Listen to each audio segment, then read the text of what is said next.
नमस्कार दोस्तों, मैं शशांक तिवारी पाठशाला रेलवे एग्जाम पर आप सभी का स्वागत करता हूं। और आज फिर से आज मंडे का दिन है।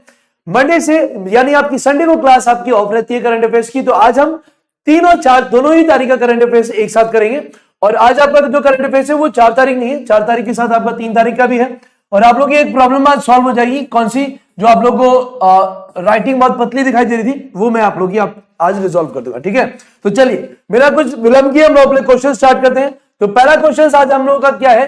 पहला क्वेश्चन है हम लोग का, हाल ही में केंद्रीय औषधि मानक नियंत्रण संगठन ने कोरोना वायरस कोविड-19 महामारी से लड़ने वाली कौन सी वैक्सीन को मंजूरी दी है? Question number 1। क्वेश्चन नंबर 2 है, हाल ही में किस सरकार ने किसानों के लिए किसान कल्याण मिशन शुरुआत की है? क्वेश्चन नंबर 2, हाल ही में कौन सा देश एशिया प्रोटेक्टेड एरियाज पार्टनरशिप, जिसको आप एपीएपी भी कहते हैं, का सह अध्यक्ष बना है? नेक्स्ट क्वेश्चन, हाल ही में भारत इलेक्ट्रॉनिक्स लिमिटेड, जिसको बीईएल कहते हैं, ने लेजर डेजलर्स की प्रारंभिक आपूर्ति के लिए किसके साथ समझौता किया है? नेक्स्ट क्वेश्चन, हाल ही में किसने डिजिटल पेमेंट इंडेक्स लॉन्च किया है? हर साल विश्व ब्रेल दिवस कब मनाया जाता है? ये तो सभी को पता है कि आज ही होगा। नेक्स्ट, हाल ही में मुकेश अंबानी को पछाड़कर कौन एशिया का सबसे अमीर आदमी बन गया है? हाल ही में अमेरिकी शोध कंपनी के सर्वेक्षण में किसको सर्वाधिक लोकप्रिय शासन अध्यक्ष घोषित किया गया है, जो कि कल ही घोषित किया है? नेक्स्ट क्वेश्चन है, हाल ही में प्रसार भारती के डिजिटल चैनलों ने 2020 में कितने प्रतिशत की वृद्धि दर्ज की है? नेक्स्ट क्वेश्चन, हाल ही में एडीबी किस राज्य को बिजली उत्पादन क्षमता बढ़ाने हेतु 23.1 करोड़ डॉलर का कर्ज देगा? ठीक है, तो ये है आपके आज के 10 क्वेश्चन। क्लास को स्टार्ट करने से पहले, भले ही हमारी क्लास क्या है, हमारी क्लास शाम को होती है, लेकिन हर क्लास को स्टार्ट करने से पहले हमें एक मोटिवेशन तो चाहिए होता है। ठीक है, तो सभी लोग क्लास को शेयर भी करते रहेंगे। भाई सभी लोग क्लास को एक बार शेयर भी करेंगे, क्लास को शेयर करना भी बहुत जरूरी है। ठीक है, तो आशीर्वाद वर्मा जी, साजिया कौशल जी, सभी लोग एक बार क्लास को शेयर भी कर देंगे। ठीक है, देखिए, हौसले के तरकश में कोशिश का वो तीर जिंदा रखो, हार जाओ चाहे जिंदगी में सब कुछ, मगर फिर से जीतने की उम्मीद जिंदा रखो। अर्थात कहने का अर्थ है, आपका जो पॉइंट आपको कह रहा है वो क्या है कि कभी भी आप हार मत मानिए। आप एक बार हारेंगे, आप दूसरी बार फिर से जीतेंगे, लेकिन जीत के लिए आपकी कोशिशें होनी हर दिन जरूरी है। हर दिन एक नई कोशिश कि हम जीत को प्राप्त करेंगे। ठीक है, तो सभी लोग क्लास को एक बार शेयर करते रहेंगे। भाई आशीर्वाद वर्मा, साजिया कौशल जी, सभी लोग एक बार क्लास को शेयर भी करेंगे। ठीक है,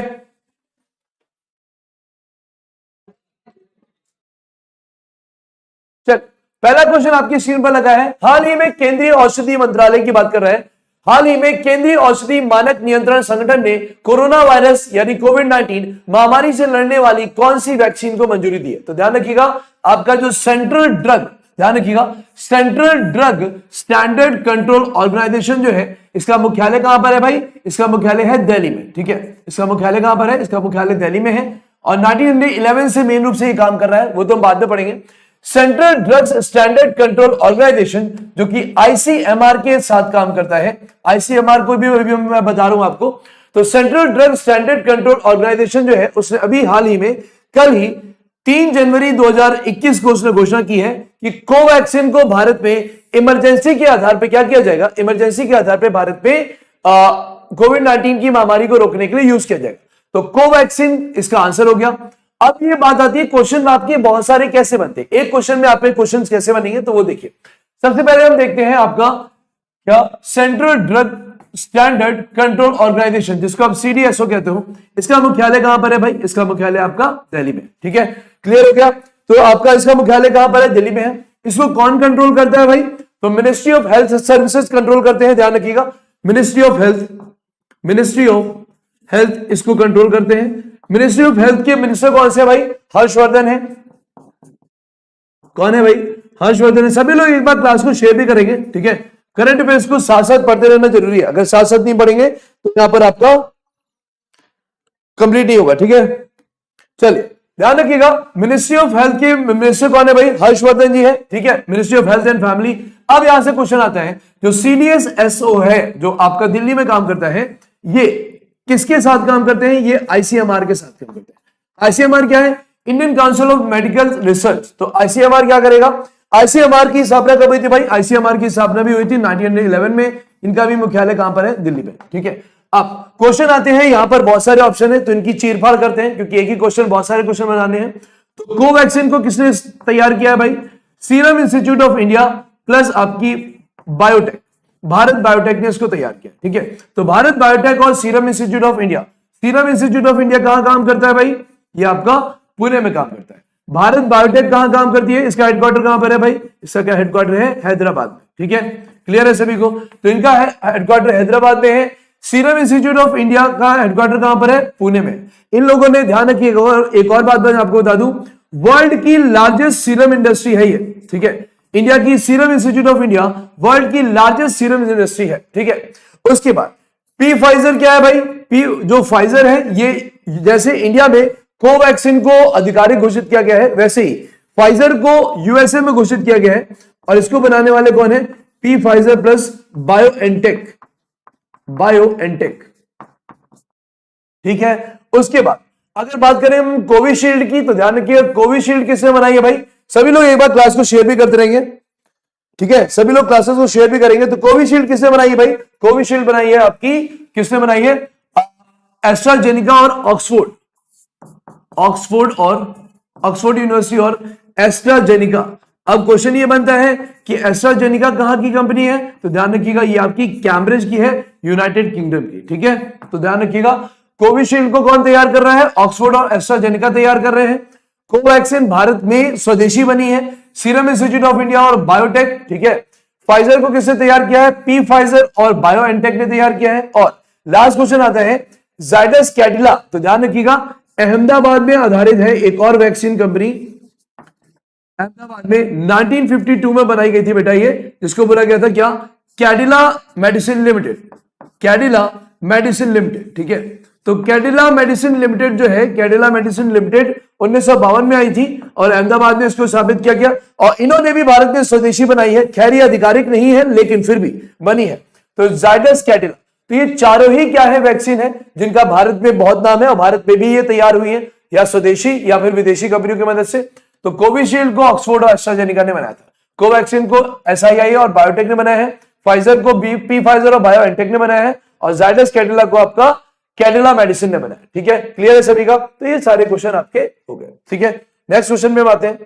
नेक्स्ट क्वेश्चन क्या है भाई? देखिए, हाँ चलिए आप लोग अपनी थ्योरी पढ़ लीजिए, ये आपके लिए थ्योरी भी दी हुई है यहाँ पर कि कोवैक्सीन, पी फाइजर और जाइडस कैडिला, देखिए इन चारों वैक्सीनों में भारत शामिल रहा है, कोविशील्ड में, कोवैक्सीन में, फाइजर में और जाइडस कैडिला में। ठीक है, क्लियर है सभी को? चलिए नेक्स्ट क्वेश्चन में आते हैं। नेक्स्ट क्वेश्चन क्या है?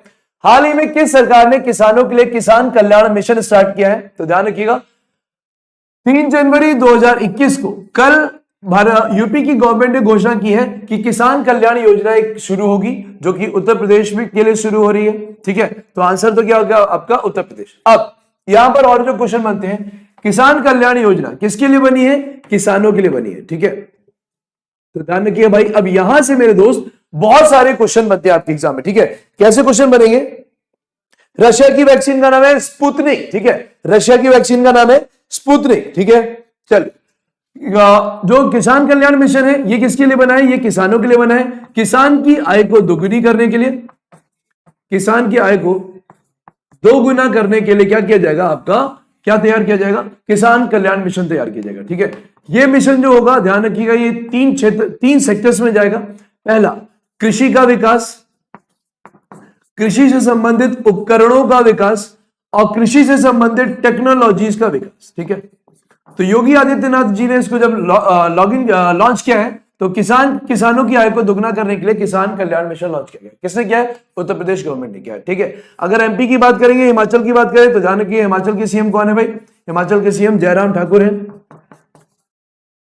जयराम ठाकुर है। ठीक है, हिमाचल के सीएम कौन है? जयराम ठाकुर। ठीक है, हिमाचल की अगर गवर्नर की बात करेंगे तो कौन है भाई? हिमाचल का गवर्नर आप लोग बताएंगे, हिमाचल के गवर्नर कौन है? बंदरू दत्तात्रेय, बंदरू दत्तात्रेय, ये कौन है? ये आपके हिमाचल के गवर्नर है। ठीक है, अगर एमपी की बात करेंगे तो कौन है भाई? शिवराज सिंह चौहान है, शिवराज सिंह चौहान यहां के सीएम है, शिवराज सिंह चौहान। ठीक है, और सारे क्वेश्चन क्या बन जाते हैं भाई, और क्वेश्चन बनेंगे। उत्तर प्रदेश की गवर्नर कौन है, आनंदीबेन पटेल है, आनंदीबेन पटेल, ठीक है। तो ये आनंदीबेन पटेल कहां की होगी, उत्तर प्रदेश की होगी। तो ये सारे आपको देखिए, आप कोई भी करंट अफेयर्स पढ़ते हैं तो इन सब चीजों को रिवाइज करते रहिए। अगर ये सब चीजें आप रिवाइज करते रहेंगे तो आपको ज्यादा से ज्यादा चीजें बार बार, जितनी बार आप पढ़ोगे उतनी बार आपको चीजें क्या होंगी, तैयार हो जाएगी, ठीक है। क्लियर है सभी को। ध्यान रखिएगा, ये किसान कल्याण मिशन कब से शुरू हो रहा है, ये शुरू हो रहा है 6 तारीख से, ठीक है। 6 जनवरी 2021 से स्टार्ट हो, ठीक है। क्लियर है सभी को। चलिए नेक्स्ट क्वेश्चन पे हम आते हैं, इसकी थ्योरी देख लेते हैं। थ्योरी क्या कहती है, देखिए। उत्तर प्रदेश सरकार ने किसानों की आय को दोगुना करने के लिए एक विशेष कार्यक्रम शुरू किया है, जो कि यूपी में विभिन्न गतिविधियों के जरिए किसान कल्याण योजना चलाई जाएगी। 6 जनवरी को यह शुरू होने वाली है और यहां पर होगा क्या, ये उसको 3 भागों में चलाया जाएगा। दूसरा, पहला ये सेक्टर्स के रूप में चलेगा, यानी कि उपकरणों के लिए चलेगा, कृषि का विकास होगा और इसके साथ साथ तकनीकी यानी कि टेक्नोलॉजीज का विकास किया जाएगा, ठीक है। क्लियर है। चलिए नेक्स्ट क्वेश्चन में बात है। नेक्स्ट क्वेश्चन क्या है, हाल ही में कौन सा देश एशिया प्रोटेक्टेड एरियाज पार्टनरशिप, जिसको बोलते हैं एपीएपी, तो इसके बारे में बहुत सारे क्वेश्चन बनने वाले मेरे दोस्त। पहले हम लोग आंसर देख लेंगे। Which country has recently become the को चेयरमैन, यानी सह अध्यक्ष की बात हो रही है, को चेयरमैन ऑफ, सभी लोग एक बार क्लास को शेयर भी करते रहेंगे भाई,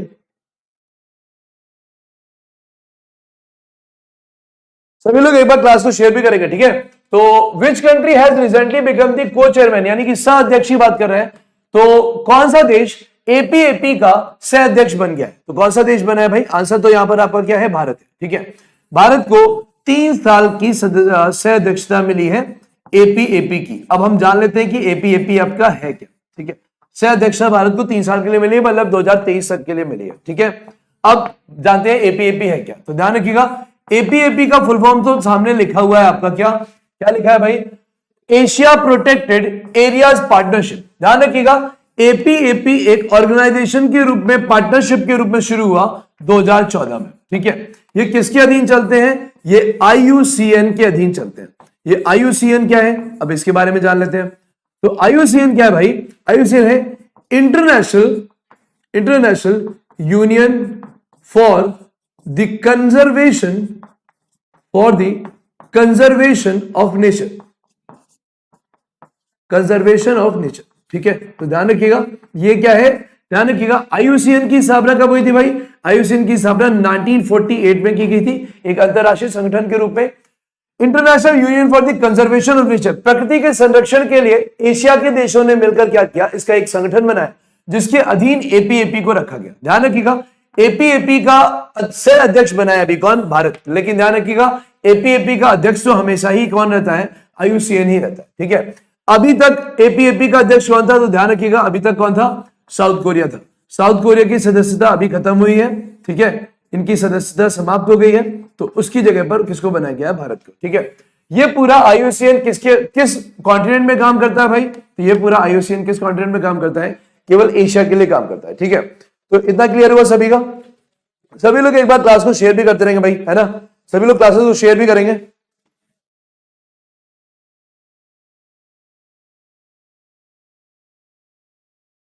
ठीक है, सभी लोग एक बार क्लास को शेयर भी करेंगे। क्या बोल रहे हैं, आइए, ठीक है, सभी लोग एक बार क्लास को शेयर भी करेंगे। तो ध्यान रखिएगा अब आगे के क्वेश्चन क्या बनते हैं, आगे क्वेश्चन बने आईयूसीएन की बात करते हैं। तो आईयूसीएन का मुख्यालय कहां भाई, आईयूसीएन का मुख्यालय है ग्लैंड में। ग्लैंड कहां पर है भाई, ग्लैंड आपका स्विट्जरलैंड में है। कहां पर है, स्विट्जरलैंड। कभी हिंदी में आपको ग्रंथि भी लिखकर मिल जाता है, कहीं कहीं जगह लिखा है जो कि गलत है, ग्लैंड जगह का नाम है, ठीक है। आईयूसीएन की स्थापना कब हुई थी, 1948 में हुई थी, 5 अक्टूबर के दिन। समझ में आया, सभी को क्लियर है।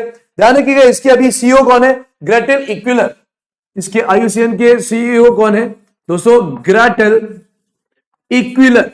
ग्रेटेल इक्विलर कौन है, इसके चीफ एग्जीक्यूटिव ऑफिसर हैं जो आईयूसीएन के रूप में काम कर रहे हैं, ठीक है। और एपीएपी का सह अध्यक्ष अभी कौन बना है, भारत बना। क्लियर हो गया सभी को। एपीएपी की स्थापना कब हुई थी, 2014 में हुई थी। ये कैसे देशों के लिए है, एशियाई देशों के लिए। अब चूंकि भारत इसका सह अध्यक्ष बन गया है, तो भारत एशिया के जितने भी देश हैं, जितने भी संगठन इसमें काम कर रहे हैं, उन जितने भी देश इसमें काम कर रहे हैं, उन देशों में पर्यावरण के प्रबंधन से संबंधित मदद करेगा कौन, भारत करेगा। समझ में आया, सभी को क्लियर है। ध्यान रखिएगा एपीएपी में टोटल कितनी कंट्रीज अभी हैं, तो ध्यान रखिएगा इसमें 21 कंट्रीज शामिल है। ठीक है, और शामिल हो जाएंगी, लेकिन सारी की सारी एशिया की है। ठीक है, तो धीरे धीरे ये शुरुआत होगी, 2014 में इसकी शुरुआत हुई है। ठीक है, अगर जापान की देखें, जापान के राष्ट्राध्यक्ष कौन है भाई? योशिहिदे। कल ही आप लोगों को बताया था जापान के राष्ट्रपति बेटा कौन है, जापान के शासक राष्ट्राध्यक्ष कौन है? योशिहिदे। ठीक है, चीन के कौन है? शी जिनपिंग है। अमेरिका के कौन है? आपको पता ही होगा, इससे ये तो बताने की जरूरत ही नहीं है। ठीक है, तो उसके बाद जापान की करेंसी का नाम क्या बेटा? जापान की करेंसी का नाम है येन। क्या नाम है? येन। ठीक है, उसके बाद कभी एग्जाम में आता है कि चाइना की करेंसी का नाम क्या है? रेनमिबी।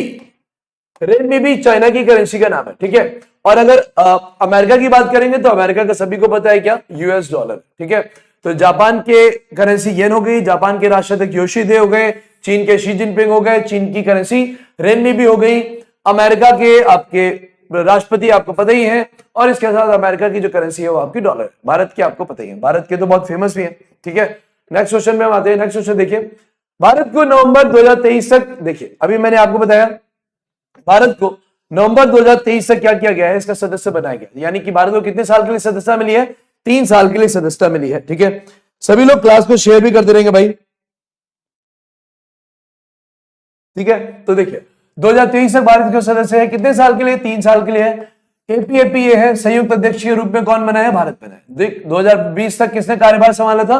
किसने से कार्यभार संभाला है? साउथ कोरिया ने संभाला है। ठीक है, international union for conservation of nature, जो कि एशिया द्वारा चलाया जाता है, कब स्थापित हुआ था? 1948 में स्थापित हुआ था। कहां पर इसका मुख्यालय है भैया? ग्लैंड में। ग्लैंड कहां पर है? स्विट्जरलैंड में। ठीक है, चलिए नेक्स्ट क्वेश्चन में आते हैं। नेक्स्ट क्वेश्चन क्या है?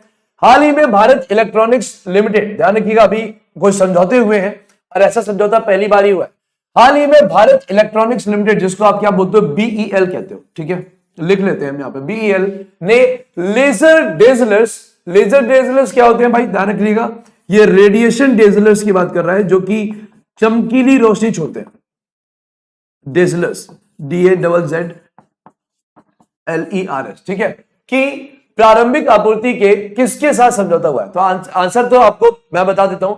हाल ही में भारत इलेक्ट्रॉनिक्स लिमिटेड, जिसको बीईएल कहते हैं, ने लेजर डेजलर्स की प्रारंभिक आपूर्ति के लिए किसके साथ समझौता किया है? तो ध्यान रखिएगा, समझौता किसके साथ हुआ है?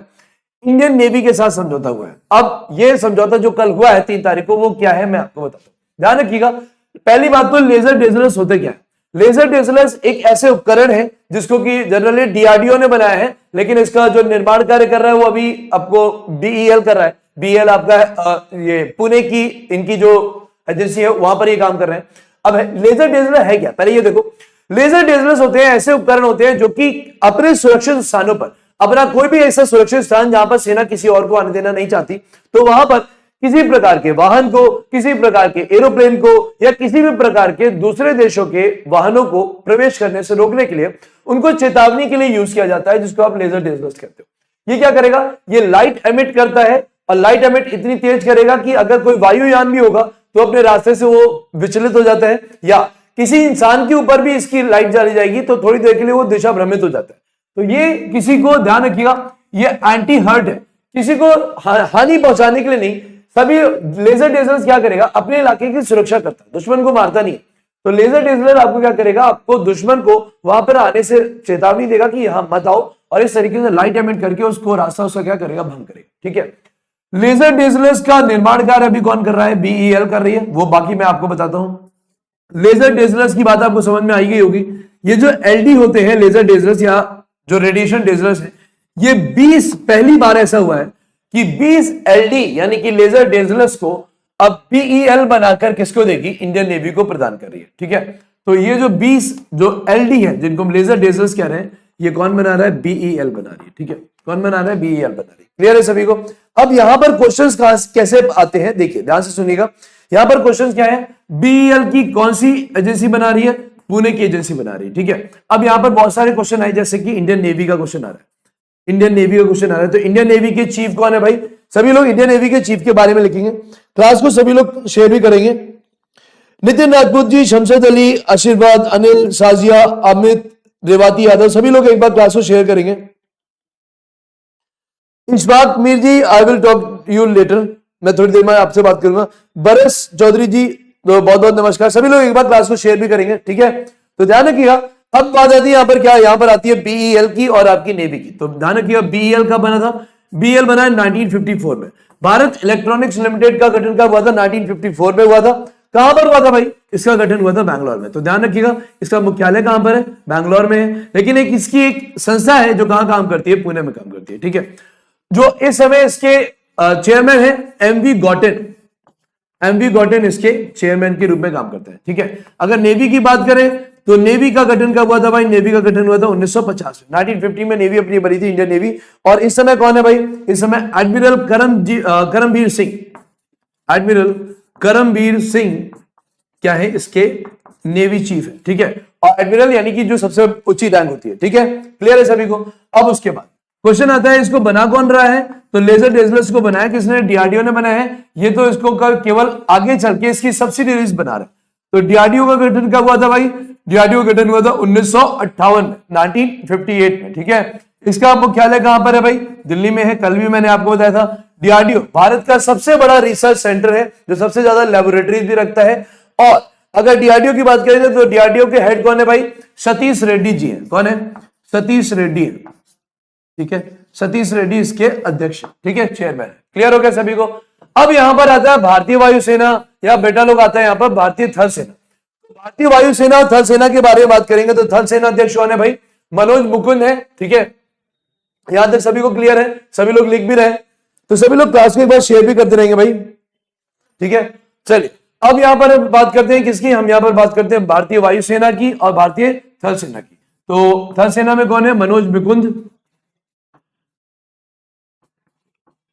मनोज मुकुंद है। मनोज मुकुंद किस पद पे है? तो ध्यान रखिएगा, ये थल सेना अध्यक्ष है। और थल सेना अध्यक्ष की सबसे हाईएस्ट रैंकिंग जो होती है वो जनरल रैंक होती है। कौन सी रैंक होती है? General rank. बहुत सारे क्वेश्चन यहां पर आपके बनते हैं। ठीक है, एयरफोर्स के कौन है भाई? एयरफोर्स के आपके आरकेएस भदौरिया जी। ठीक है, air chief marshal RKS Bhadauria. ठीक है, तो ये आपके वायुसेना चीफ हो गए। क्लियर है सभी को? और ये आपके मनोज मुकुंद कौन है? आपके मनोज मुकुंद थल सेना अध्यक्ष है। नौसेना के आपको मैंने बता दिया करमबीर सिंह है। ठीक है, ये क्लियर हो गया। कभी कभी एग्जाम में बेटा ऐसे क्वेश्चन भी आ जाते हैं, जैसे इंडियन आर्मी की रैंक्स वगैरह पूछ लेंगे। तो ये हाईएस्ट रैंक्स जो होती हैं, इसमें आपके वायुसेना में एयर चीफ मार्शल होते हैं, इसमें आपके एडमिरल होते हैं और इसमें आपके जनरल होते हैं। ठीक है, अगर आर्मी की बात की जाए तो सबसे ऊपर जनरल होते हैं, फिर आपके लेफ्टिनेंट जनरल होते हैं और फिर आपके मेजर जनरल होते हैं। ठीक है, ऊपर से नीचे जा रहे हैं। ठीक है, फिर आपके यहाँ पर ब्रिगेडियर आते हैं, ब्रिगेडियर के बाद आपके कर्नल आते हैं, कर्नल के बाद लेफ्टिनेंट कर्नल आते हैं, फिर आपके मेजर आते हैं और फिर आपके कैप्टन और लेफ्टिनेंट आते हैं। ठीक है, क्लियर है सभी को? चलिए नेक्स्ट इसकी थ्योरी देख लेते हैं। भारतीय नौसेना ने भारत इलेक्ट्रॉनिक्स लिमिटेड, जिसको बीईएल कहते हैं, कहां पर है ये भाई? बेंगलुरु में है। ठीक है, के साथ रेडिएशन डेजलर्स, जिसको लेजर डेजलर्स भी कहते हैं, के तीव्र प्रवर्तन के माध्यम से प्रकाश प्रवर्धन की खरीद के लिए अनुबंध किया है। कितने आने हैं भाई? कितने आने हैं? यहां पर कहीं लिखा होगा, यहां पर आपके कितने आने हैं? 20 आने। ठीक है, देखिए 20 लेजर डेजलर्स आने। ठीक है, ध्यान रखिएगा। बीईएल की स्थापना कब हुई थी भाई? 1954 में हुई थी। नौसेना स्टाफ के प्रमुख कौन है? करमबीर सिंह है। ठीक है, भारतीय नौसेना की स्थापना कब हुई थी? 1950 में हुई थी। भारत इलेक्ट्रॉनिक्स लिमिटेड मुख्यालय कहां पर है? बेंगलुरु में। लेकिन ये जो संस्था बना रही है पुणे में बना रही है। भारत इलेक्ट्रॉनिक्स लिमिटेड के अध्यक्ष और प्रबंध निदेशक कौन है? एमवी गौतम है। ठीक है, तो एमवी गौतम अभी मैंने आपको बताया था। ठीक है, नेक्स्ट क्वेश्चन पे आइए। हाल ही में किसने डिजिटल पेमेंट्स इंडेक्स लॉन्च किया है? तो ये तो किसने लॉन्च किया भाई? आरबीआई ने लॉन्च किया है। ठीक है, आरबीआई के अध्यक्ष कौन है? शशिकांत दास है। ठीक है, तो आज कल ही 3 जनवरी 2021 को आरबीआई ने डिक्लेरेशन किया कि हम क्या करेंगे? हम एक डिजिटल पेमेंट इंडेक्स लॉन्च करेंगे। ये क्यों लॉन्च किया जा रहा है? इसके पीछे कारण क्या है जानो। कारण क्या है मैं आपको बताऊं। आरबीआई चाहती है कि अब आरबीआई के पास सारी जानकारी खुद ही हो, बैंकों से जानकारी ना लेनी पड़े। तो आरबीआई चाहती है कि सारा भारत में जितना भी डिजिटल भुगतान हो रहा है वो सारा डिजिटल भुगतान आरबीआई को सीधे पता चले। तो इसके लिए भारत में डिजिटल भुगतान के लिए, भारत में कैसा भुगतान? डिजिटल भुगतान के लिए,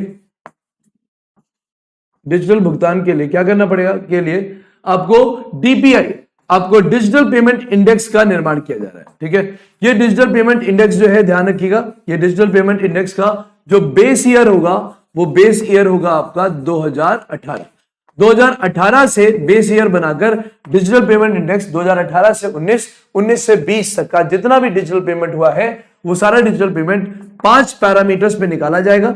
5 पैरामीटर्स में यह देखा जाएगा कि भुगतान टोटल कितना हुआ है डिजिटल पेमेंट में, कितना प्राप्त करता है, कितने ट्रांजैक्शन करने वाले हैं, कितने लोगों ने पेमेंट किया है, और कितनी परफॉर्मेंस है, यानी कि डिजिटल पेमेंट की जो परफॉर्मेंस है इंडिया में वो कैसे चल रही है। तो ध्यान रखिएगा 5 पैरामीटर्स आधारित ये जो आपका डीपीआई है, डीपीआई को आरबीआई ने अभी लॉन्च किया। ठीक है, आरबीआई के अध्यक्ष कौन है भाई? शशिकांत दास है, सभी को पता है। ठीक है, अब सेबी और एसबीआई के बता दीजिए भाई। तो सेबी के कौन है? अजय त्यागी है।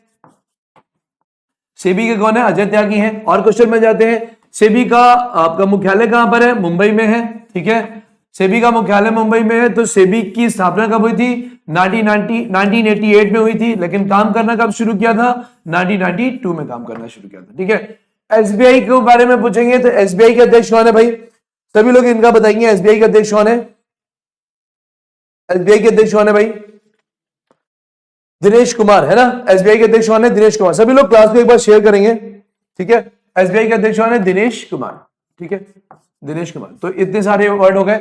एसबीआई की स्थापना कब हुई थी? 1955 में हुई थी। ठीक है, से आरबीआई की स्थापना कब हुई थी? 1949 में ये नेशनलाइज हुआ था। वैसे इसकी स्थापना 1935 में हुई थी। ठीक है, क्लियर है सभी को? तो इतने सारे पॉइंट आपके बन जाते हैं। नेक्स्ट क्वेश्चन पे हम आते हैं। नेक्स्ट क्वेश्चन देखिए, थ्योरी इसकी आपके सामने दी हुई है। भारतीय रिजर्व बैंक ने देश भर में डिजिटल इलेक्ट्रॉनिक्स भुगतान का डिजिटलीकरण के लिए, डिजिटलाइजेशन के लिए विस्तार का पता लगाने के लिए एक समग्र डिजिटल भुगतान सूचकांक का लॉन्च किया। ये क्या करेगा? ध्यान रखिएगा, 5 व्यापक पैरामीटर पर डिपेंड है। पैरामीटर्स आपके ये दिए हुए हैं। ठीक है, मुख्यालय कहां पर है आरबीआई का? मुंबई में है। 1 अप्रैल 1935 को ये बनी थी। ठीक है, आरबीआई में कितने गवर्नर है? आरबीआई के 25वें गवर्नर कौन है भाई?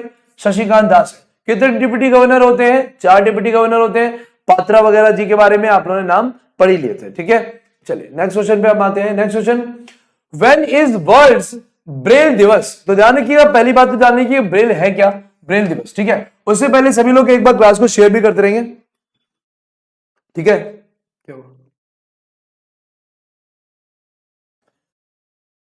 सभी लोग एक बार क्लास को शेयर भी करेंगे। ठीक है, क्लास को शेयर करेंगे, उधर भी आपकी क्लास ऑफ हो गई है, मतलब क्लास खत्म हो गई है आपकी। तो सभी लोग एक बार क्लास को शेयर भी करेंगे, उसके बाद हम लोग आगे का स्टार्ट करते हैं।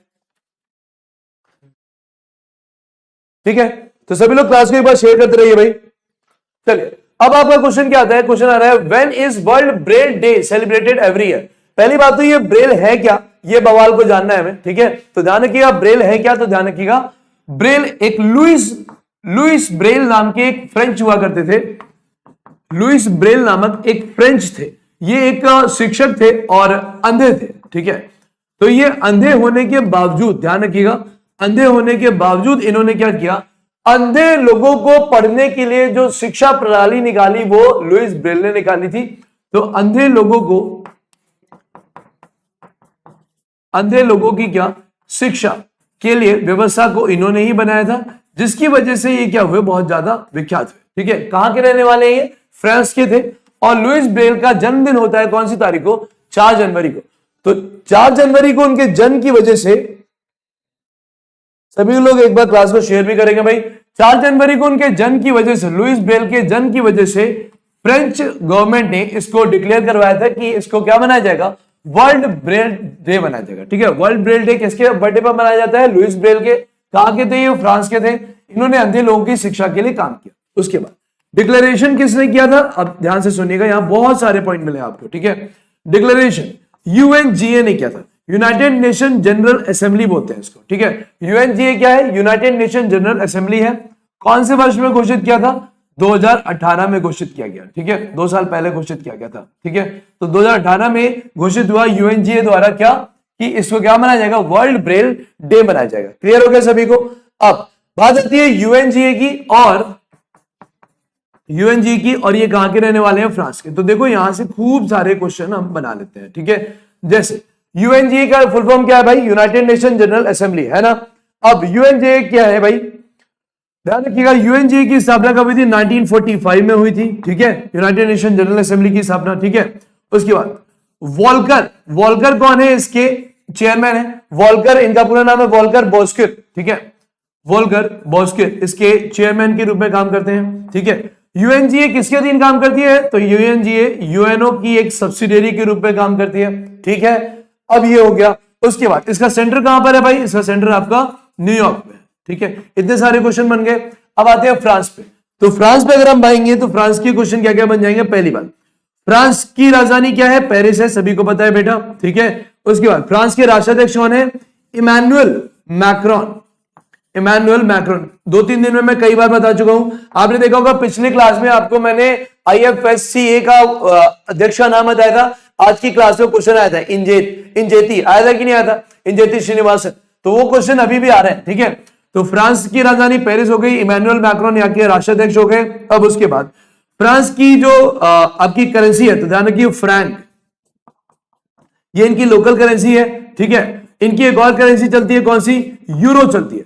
यूरो क्या है भाई, अब यूरो से बहुत सारे क्वेश्चन बन जाते हैं, तो यूरो के बारे में मैं आपको दिखा देता हूं। यूरो से बहुत सारे क्वेश्चन बन जाते हैं, तो देखो भाई यूरो क्या है भाई, यूरो के बारे में जान लीजिए। यूरो यूरोप के 19 कंट्रीज की एक करेंसी है, कलेक्टिव करेंसी है। केवल कितने देश हैं इसमें, 19 देश है, ठीक है। और सब कहां के हैं, यूरोप के हैं, ठीक है, क्लियर हो गया। उसके बाद यूरो किसके अधीन आता है, तो यूरो यूरोपियन यूनियन के अधीन आता है। यूरोपियन यूनियन क्या है भाई, यूरोपियन यूनियन एक संगठन का नाम है जिसका गठन 1993 में पूर्ण रूप से हुआ था, ठीक है। यूरोपियन यूनियन की राजधानी कहां है, मतलब इनका हेडक्वार्टर कहां है, तो हेडक्वार्टर कहां पर है भाई, ब्रुसेल्स में इनका हेडक्वार्टर है। ब्रुसेल्स कहां है भाई, ब्रुसेल्स आपका बेल्जियम में, ठीक है, ध्यान रखिएगा। जब यूरो करेंसी, ध्यान रखिएगा यूरोपियन यूनियन में टोटल 27 देश हैं, लेकिन इनमें से 27 में से केवल 19 ही देश हैं जो कौन सी करेंसी चलाते हैं, यूरो करेंसी चलाता है, ठीक है। बाकी इन सब की अपनी अपनी खुद की करेंसी है। जैसे कि ब्रिटेन को देख लेंगे तो ब्रिटेन अपनी खुद की करेंसी चलाता है, क्या, पाउंड स्टर्लिंग चलाता है कि नहीं चलाता है। तो ये अपनी अलग अलग करेंसियां भी चलाते हैं। तो फ्रांस की फ्रैंक है और वो यूरो भी चलाते हैं, ठीक है, क्लियर है सभी को। चलिए बाकी आंसर आपका क्या हो गया, 4 जनवरी हो गया, क्लियर हो गया। अब क्वेश्चन यहां पर और भी बन जाते हैं, जैसे 3 जनवरी 2 जनवरी, तो 2 जनवरी को क्या था, गुरु गोविंद सिंह का जन्मदिन था, ठीक है। गुरु गोविंद सिंह की जयंती थी, नानक की जयंती नहीं बता रहा हूं मैं, ठीक है। उसके बाद आपका जो 4 जनवरी है, 4 जनवरी आज डिक्लेयर किया गया है, क्या गया है कि नहीं किया गया है। कल क्या है, 5 जनवरी है, तो ध्यान रखिए कल क्या किया जाएगा, कल मनाया जाएगा बर्ड डे, ठीक है। तो पहले ही जान लीजिए कल क्या मनाया जाने वाला है, कल पक्षी दिवस मनाया जाएगा, ठीक है, क्लियर हो गया सभी को। चलिए नेक्स्ट क्वेश्चन में आते हैं। अच्छा, इसकी थ्योरी पढ़ लीजिए। वर्ष 2019 में हर साल 4 जनवरी को क्या किया जाता है, विश्व स्तर पर विश्व ब्रेल दिवस मनाया जाता है, ठीक है। दृष्टिविहीन लोगों के लिए मानवाधिकार हासिल करने में संचार के साधन के रूप में उन्होंने, ब्रेल ने बहुत ज्यादा काम किए थे। इन्होंने दृष्टिबाधित लोगों की शिक्षा के लिए भी बहुत काम किया, लिपि का निर्माण इन्होंने किया था, ठीक है। और ये उत्तरी फ्रांस के कूपवरे शहर में पैदा हुए थे 1809 में, ठीक है। 1809 की बात करें मेरे दोस्त, तो 1809 में एक और काम हुआ था। 1809 में स्वीडन में क्या हुआ था, ओम्बुड्समैन की प्रक्रिया शुरू हुई थी, ठीक है। ओम्बुड्समैन क्या होता है, जैसे हमारे देश में लोकपाल होते हैं वैसे ही ओम्बुड्समैन भी होते हैं, ठीक है, ठीक है। शमशद अली जी ईयू का स्थापना 1993 में पूर्ण रूप से की गई थी। पूर्ण रूप से आपको मैं बता रहा हूं, लेकिन इसकी स्थापना शुरू 1958 में ही हो गई थी, लेकिन शुरुआत में इसमें केवल 3 देश ही थे, ठीक है। शुरुआत में केवल जर्मनी, इटली और ये क्या बोलते हैं फ्रांस, ये लोग आए थे। फिर धीरे धीरे करके ग्रुप में आए। उसके बाद जाकर 1993 में इसको पूर्ण रूप से डिक्लेयर किया गया। कब, मैं आपको बता दूं, यूरोपियन यूनियन डिक्लेयर किया गया था तब जब एक संगठन हुआ करता था जिसको बोलते हैं USSR, United states of Soviet रूस, और 1991 में इसका विघटन हो गया था। इसी के देश यूएसएसआर से निकलकर काय में चले गए थे, यूरोपियन यूनियन में। तब इन लोगों ने 1993 में रोम की ट्रीटी करके इसको पूरी तरह डिक्लेयर किया था, ठीक है। कहीं ना कहीं यूरोपियन यूनियन को बनवाने वाले बेटा यूएसए है, ठीक है, और यूएसएसआर को बनाने वाला कौन है, रशिया था। और रशिया यूएसए के बीच जो बहुत लड़ाई चलती है, ठीक है, क्लियर है सभी को। चलिए नेक्स्ट क्वेश्चन पे हम आते हैं। नेक्स्ट क्वेश्चन क्या है, हाल ही में मुकेश अंबानी को पछाड़कर कौन एशिया का सबसे अमीर आदमी बना है। तो ध्यान रखिएगा, कल ही 3 जनवरी 2021 को यह घोषित किया गया है क्या, कि जोंग शानशान जो है ये आपके एशिया का रिचेस्ट व्यक्ति बन गए, ठीक है, एशिया के रिचेस्ट व्यक्ति के रूप में घोषित हुए, ठीक है। ये किस क्षेत्र में सबसे ज्यादा फेमस रहे, तो मशरूम फार्मिंग के लिए बहुत फेमस रहे, और बड़ी बड़ी इंडस्ट्रियां भी इन्होंने चलाई, लेकिन बेसिक काम इन्होंने मशरूम फार्मिंग से शुरू किया, ठीक है। उसके बाद ये तो नंबर 1 पे हो गए, ठीक है। मुकेश अंबानी नंबर 2 पे हो गए, ठीक है, अभी 2 पे आ गए। और जो जैकमा है, ध्यान रखिएगा, जैकमा भी एक चाइनीज है, चाइनीज बिजनेसमैन है, और जैकमा 3rd रिचेस्ट व्यक्ति है।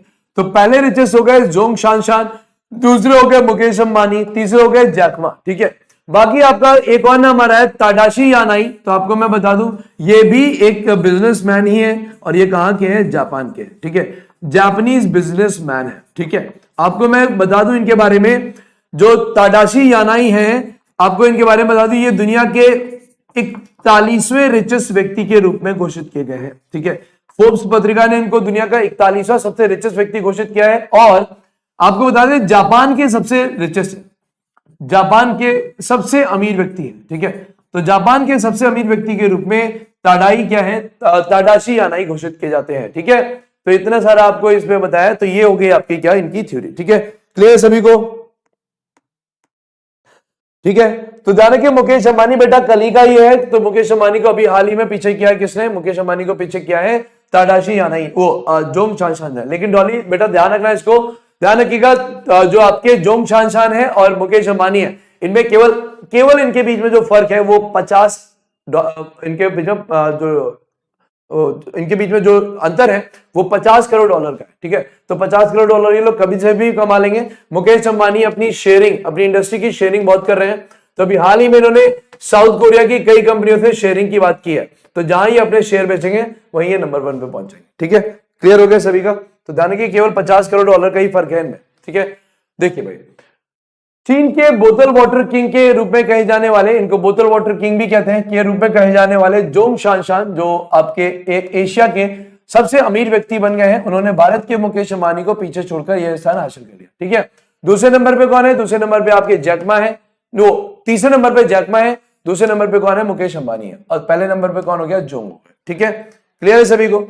अगर हम उसकी आगे की बात करें तो देखिए भाई चाइना के हैं, तो चाइना के हैं, तो चाइना की कैपिटल बीजिंग हो गई, चाइना के प्रेसिडेंट शी जिनपिंग, अभी मैंने आपको बताया। और चाइना की करेंसी के बारे में मैंने आपको अभी बोला था, रेनमिनबी है ना, रेनमिनबी कहां की है, चाइना की है। अगर जापान की बात करेंगे, अगर यहां पर जापान आ रहा है आपका, जैसे ताडाशी आना ही है, तो जापान की क्या है, येन है। ठीक है, क्लियर है सभी को? चलिए नेक्स्ट क्वेश्चन पे आते हैं। नेक्स्ट क्वेश्चन क्या है, हाल ही में अमेरिकी शोध कंपनी, कोई एक ऐसी अमेरिकन शोध कंपनी है दोस्तों जिसने के सर्वेक्षण में किसको सर्वाधिक लोकप्रिय शासनाध्यक्ष बताया गया है। तो ध्यान रखिएगा, आपको मैं बता दूं, एक अमेरिका की मॉर्निंग कंसल्ट नाम से एक कंपनी है। ठीक है, ये क्या करते हैं, ये दुनिया भर के देशों के जो प्रसिद्ध व्यक्ति होते हैं उनमें उनकी प्रसिद्धि की लिस्ट बनाते हैं। तो मॉर्निंग कंसल्ट नाम की क्या है बेटा, मॉर्निंग कंसल्ट नाम की एक कंपनी है जो क्या करती है मॉर्निंग कंसल्ट, ये दुनिया भर के प्रसिद्ध लोगों की एक बनाते हैं कि किसकी लोकप्रियता कितनी है। तो ध्यान रखिएगा, अभी हाल ही में मॉर्निंग कंसल्ट ने घोषणा की है कि दुनिया में 75% जो लोग हैं वो मानते हैं किसको, नरेंद्र मोदी को। ठीक है, इनमें दूसरे नाम जो दिखा दूं मैं आपको, दूसरे नाम ध्यान रखिएगा, एंजेला मार्केल की बात भी आई है।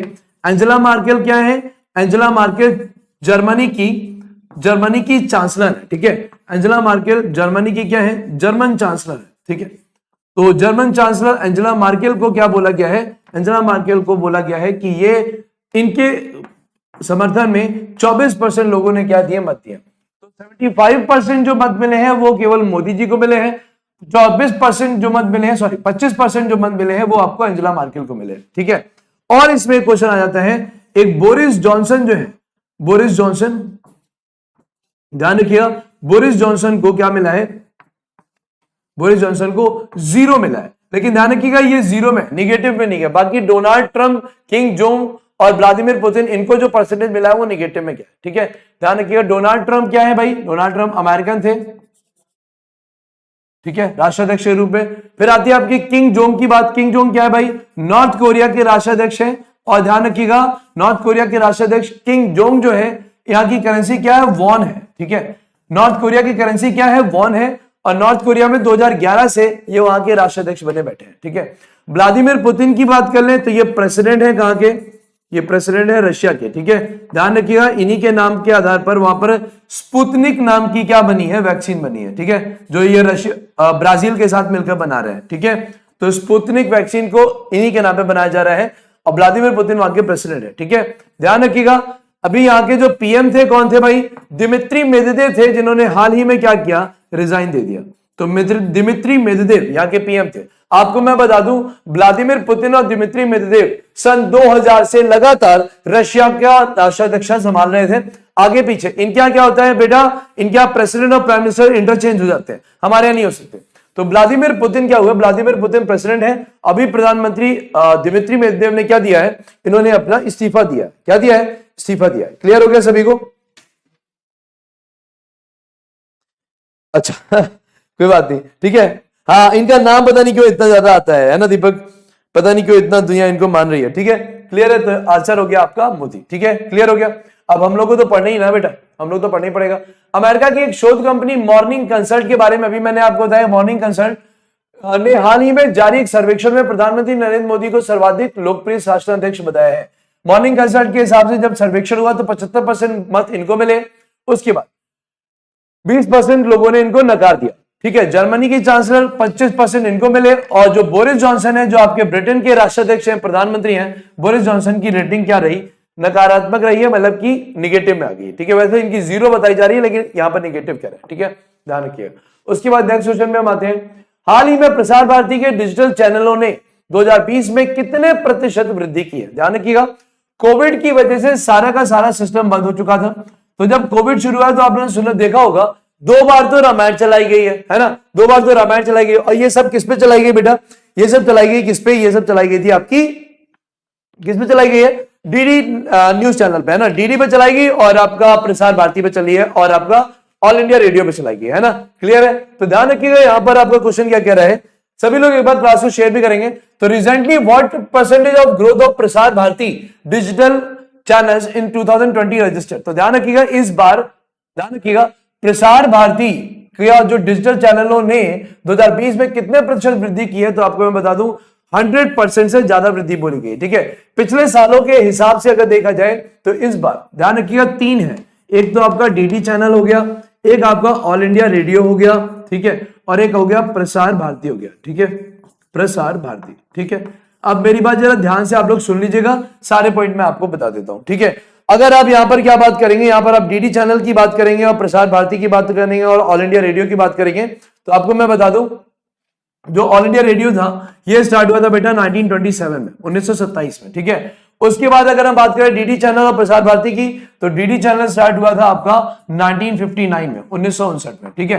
हेडक्वार्टर इनका भी दिल्ली में है, हेडक्वार्टर इनका भी दिल्ली में है, ये तो राष्ट्रपति भवन की तरफ ही है, और प्रसार भारती का हेडक्वार्टर भी कहां पर है, दिल्ली में, ठीक है। लेकिन प्रसार भारती जो शुरू हुआ था 1997 में शुरू हुआ था, ठीक है। अब क्या हुआ, सभी को सिंक्रोनाइज कर दिया गया और सभी अब प्रसार भारती के अधीन ही चलते हैं, ठीक है। तो ध्यान रखिएगा, ऑल इंडिया रेडियो 1927 में आया था, डीडी न्यूज डीडी चैनल 1959 में आया था, और 1997 में प्रसार भारती आया था, ठीक है। अब मेरी बात ध्यान सुन लीजिएगा, सबसे ज्यादा प्रसार भारती का जो अब लोगों ने देखा है वो हमारे देश इंडिया में देखा, दूसरे नंबर पे देखा है पाकिस्तान के लोगों ने, ठीक है। सबसे ज्यादा डीडी चैनल और आपका ऑल इंडिया रेडियो जो देखा गया है वो पाकिस्तान में देखा गया है, ठीक है। तो ये एक अच्छी बात है कि पाकिस्तान के लोग भी क्या है, डीडी चैनल और हमारा ऑल इंडिया रेडियो देखते हैं। और तीसरे नंबर पे आप यकीन नहीं करेंगे, दुनिया में ये देखा है यूएसए ने। तो ध्यान रखिएगा, हमारा जो प्रसार भारती का जो चैनल है, इस चैनल को कोविड के समय में सबसे ज्यादा लोगों ने देखा कहां, इंडिया में, दूसरे नंबर पे देखा लोगों ने पाकिस्तान में, और तीसरे नंबर पे लेके देखा लोगों ने कहां पर, यूएसए में। तो इस बार यूएसए यानी अमेरिका तीसरे नंबर पे है, जो हमारे डीडी चैनल के दर्शकों के रूप में है। सबसे ज्यादा दर्शक इंडिया में, फिर पाकिस्तान में, और फिर यूएसए में, ठीक है। ये सब कौन हैंडल करता है, तो ध्यान रखिएगा दूरसंचार मंत्रालय हैंडल करता है। तो आपने नाम सुना होगा रविशंकर प्रसाद, ठीक है। सारे मंत्री, राजधानियां, राज्यपाल सब यही याद कर लेना है, कुछ छोड़ना नहीं है। तो रविशंकर प्रसाद क्या है, रविशंकर प्रसाद दूरसंचार मंत्री हैं या दूरसंचार मंत्रालय के मेन हेड है, ठीक है। क्लियर हो गया सभी को, सभी को क्लियर है? तो सभी लोग एक बार क्लास को शेयर भी करेंगे, ठीक है। चल नेक्स्ट क्वेश्चन में हम लोग आते हैं। नेक्स्ट क्वेश्चन क्या कह रहा है हमारा, देखिए भाई, नेक्स्ट क्वेश्चन आपका, अच्छा इसको पढ़ लेते हैं। 3 जनवरी प्रसार भारती के डिजिटल चैनलों ने 2020 में 100% से अधिक, देखो मैंने वहां पर 100 पे नहीं लगाया था, 100% से अधिक की वृद्धि दर्ज की गई है, ठीक है। डीडी चैनल आकाशवाणी यानी एआईआर को पाकिस्तान दूसरा सबसे बड़ा क्या बन गया है, डिजिटल दर्शक बन गया है। तीसरे नंबर पे अगर देखा जाए तो तीसरे नंबर पे कौन है भाई, तीसरे नंबर पे पाकिस्तान के बाद कौन है, अमेरिका है, ठीक है। तो इस बार कोविड के समय में कोई काम नहीं था किसी के पास, तो सब लोग यही करते रहे, ठीक है। नेक्स्ट क्वेश्चन देखिए भाई, नेक्स्ट क्वेश्चन आपकी स्क्रीन पे लगा हुआ है। हाल ही में एडीबी किस राज्य को बिजली उत्पादन क्षमता बढ़ाने हेतु $23.1 करोड़ का खर्च देगा, तो ध्यान रखिएगा, अभी ये जो कल की घटना है 3 जनवरी की, तो 3 जनवरी 2021 को एशियन डेवलपमेंट बैंक ने घोषणा की है कि हम असम में इलेक्ट्रिफिकेशन करवाने के लिए यानी बिजलीकरण करने के लिए वहां क्या करेंगे, वो उनको 23.1 करोड़ डॉलर का कर्ज देंगे। ध्यान रखिएगा। एडीबी की बात करते हैं। एडीबी और भारत सरकार की अगर बात करेंगे तो एडीबी और भारत सरकार के बीच में अभी कर्ज समझौता हुआ है, ये अभी 2-3 दिन पहले ही हुआ है। ठीक है, ठीक है दोस्तों, तो इस बात को ध्यान रखना, कर्ज समझौता इनका हुआ है 30 दिसंबर 2020 को। ठीक है, और ये लगभग 3 साल 2023 तक एडीबी हमें ऋण देता रहेगा अलग अलग क्षेत्रों में। ठीक है, उसके बाद एडीबी की बात करेंगे बेटा, तो एडीबी की बात करते हैं, मैं आप लोग को पहले भी बता चुका हूं कई बार, 1966 में एडीबी की स्थापना हुई थी। एडीबी की राजधानी हेडक्वार्टर कहां पर है, मनीला में है। मनीला कहां पर है भाई, मनीला कहां है बच्चों, फिलीपींस में, है ना, है कि नहीं है एडीबी। ठीक है, एडीबी में कितने कंट्रीज शामिल हो रहे हैं, तो 68 कंट्रीज शामिल हो गए हैं, जिनमें आपके आसियान देशों के सारे देश इसमें शामिल है। ठीक है, तो एडीबी हो गया, क्लियर हो गया सभी को। और हाँ, यहां पर आपका एडीबी के चीफ की बात पूछ सकता है, तो एडीबी के चीफ कौन है भाई, तो एडीबी के चीफ है अभी कौन है अभी, मसद सुगु, है ना, मसद सुगु असाकावा, है ना, तो अभी कौन है, मसद सुगु असाकावा, असाकावा, ये कौन है, ये अभी हाल ही में जो एडीबी के चीफ है, मसद सुगु असाकावा। ठीक है, और कहां पर है, फिलीपींस की राजधानी मनीला में, और 1966 में बना, 68 कंट्रीज इसमें काम करती है। ठीक है, ध्यान रखिएगा। एडीबी और बातें बता दूं आपको, एडीबी ने अभी हाल ही में असम की मदद करने से पहले मेघालय की मदद भी की है। मेघालय को लगभग 21 करोड़ डॉलर की मदद की है, और इनके लिए भी किसके लिए, बिजलीकरण के लिए, बिजलीकरण मतलब इलेक्ट्रिफिकेशन के लिए। ठीक है, तो इनका इलेक्ट्रिफिकेशन कराने के लिए भी क्या हुआ है, मेघालय को मदद दी गई है। अभी हाल ही में एडीबी ने एमपी में, ठीक है, अटल योजना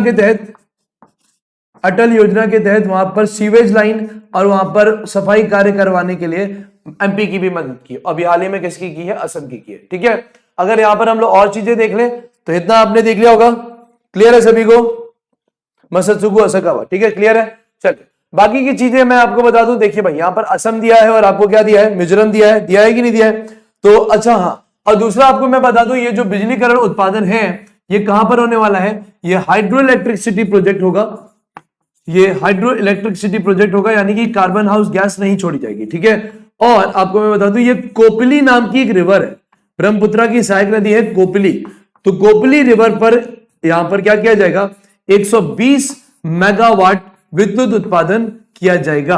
ठीक है, तो यहां पर हाइड्रो इलेक्ट्रिसिटी प्रोजेक्ट बनेंगे, कौन सी रिवर पर बनेंगे, कोपली रिवर पर बनेंगे। ठीक है दोस्तों, तो ये सारी आपकी कहानी हो गई। ऐसा उद्देश्य है कि यहां पर कार्बन यानी ग्रीन हाउस गैसों का उत्सर्जन कम किया जाएगा, क्योंकि भारत भी लगा है कोशिश में कि 2030 तक भारत किसी भी तरीके से ग्रीन हाउस का उत्सर्जन ना करे। ठीक है, हिमाचल प्रदेश के मुख्यमंत्री कौन है, सभी को पता है, जयराम ठाकुर है। ठीक है, उत्तर प्रदेश के सभी को पता है, योगी आदित्यनाथ हैं। ठीक है, आनंदीबेन पटेल यहाँ की वो है, क्या बोलते हैं, गवर्नर है। यहाँ पर बंदरू कहाँ के हैं, आपके हिमाचल प्रदेश के दत्तात्रेय। अब हम असम और मिजोरम की बात कर लेते भाई, है ना, असम मिजोरम की बात कर ले, तो असम के मुख्यमंत्री कौन है भाई, असम के मुख्यमंत्री कौन है, सर्बानंद, है ना, असम के मुख्यमंत्री कौन है, सर्बानंद है, सर्बानंद असम के मुख्यमंत्री हैं। और असम के जो आपके वो हैं जो गवर्नर है वो कौन है, जगदीश मुखी, जगदीश। ठीक है, तो ये असम के क्या है, ये आपके असम के गवर्नर हो गए। मिजोरम की बात करते हैं तो दोस्तों यहां पर याद नहीं होता है, अक्सर करके बच्चे बोला करते हैं कि याद नहीं हो रहा है, तो ध्यान रखिएगा, तोड़ तोड़ के पढ़ लीजिए। जोरम थरंगा, जोरम थरंगा यहाँ के क्या है, सीएम है। ठीक है, यहाँ के सीएम है, कहां के भाई, ये मिजोरम के सीएम है। ठीक है, और मिजोरम के जो गवर्नर है वो कौन है, श्रीधरन पिल्लई है, श्रीधरन पिल्लई है। ठीक है, श्रीधरन पिल्लई, तो ये यहाँ के आपके गवर्नर हो गए। ठीक है, क्लियर है आपको, तो ये हो गए आपके सारे यहाँ के क्वेश्चंस। एक ही क्वेश्चन से बहुत सारे क्वेश्चंस भी बन जाते हैं, जो आप बड़े आराम से उसको क्या कर सकते हो, तैयार कर सकते हो। ठीक है, क्लियर है, हाँ सभी का क्लियर है। और सभी लोग हम कोशिश करेंगे कि सभी लोग इस क्लास को लगातार पढ़ते रहेंगे, सभी लोग क्लास को लगातार पढ़िए। करंट अफेयर्स आपके लिए बहुत जरूरी है, क्योंकि आने वाले एग्जाम में आपको यही करंट अफेयर्स आपके एग्जाम में नंबर बढ़ाएगी। ठीक है, तो ये है आपके आज के ये क्वेश्चंस। ठीक है, नेक्स्ट क्वेश्चन, ये आपका एशियाई विकास बैंक के बारे में आपको पूरा बताया है। हेडक्वार्टर कहां पर है? आपका मंडल युंगोंग में है, फिलीपींस में, ये मनीला ही है। प्रेसिडेंट मसत्सुगु असाकावा है, फाउंडेड 1966। डेट भी ध्यान रखिएगा, जैसे आज के एग्जाम में बच्चों, आज के एग्जाम में आरटीआई का महीना पूछा था, तो जून 2005 में आरटीआई लागू हुआ था। वैसे ही जो आपका एडीबी बना है ये 19 दिसंबर 1966 में बना था। ठीक है, क्लियर है सभी को? ये आज की करंट अफेयर्स होगी, तो आज के लिए इतने रखते हैं। हम कोशिश करेंगे कि क्लास की टाइमिंग आगे पीछे कहीं की जाए, ताकि आप लोगों को कहीं से भी दिक्कत ना आए, या फिर मॉर्निंग के टाइम पे कर देंगे क्लास, वो अभी कुछ दिन बाद डिक्लेयर होगा, या कुछ दिन बाद हम उसको एडजस्ट करेंगे। तो अभी के लिए तो यही टाइम चलेगा आपका। बाकी आपकी 9:30 से मेरी आपकी जनरल स्टडीज की क्लास भी है, तो आप उसमें आएंगे। जैसे कल मैंने वहां पर क्या है, एक क्वेश्चन बहुत कम होंगे, लेकिन क्वेश्चन का चीर हराना बहुत होगा। वहां पर क्वेश्चंस को ऑप्शन के हिसाब से हम तोड़ेंगे। ठीक है, तो ध्यान रखिए, आप लोग सभी लोग बने रहेंगे। तो 9:30 पे आपकी जनरल स्टडीज की क्लास है, जीके प्लस जीएस के क्वेश्चंस की, और इसमें मोस्ट एक्सपेक्टेड और एक ही मतलब लगभग मुश्किल से 50 क्वेश्चनों में आपको 200 से ज्यादा क्वेश्चन मैं आपको 1.5 घंटे में करा दूंगा। ठीक है, तो आज के लिए इतने रखते हैं। बाकी सभी लोग टाइम से आइए और टाइम से आकर क्लास पढ़िए। ठीक है, आज के लिए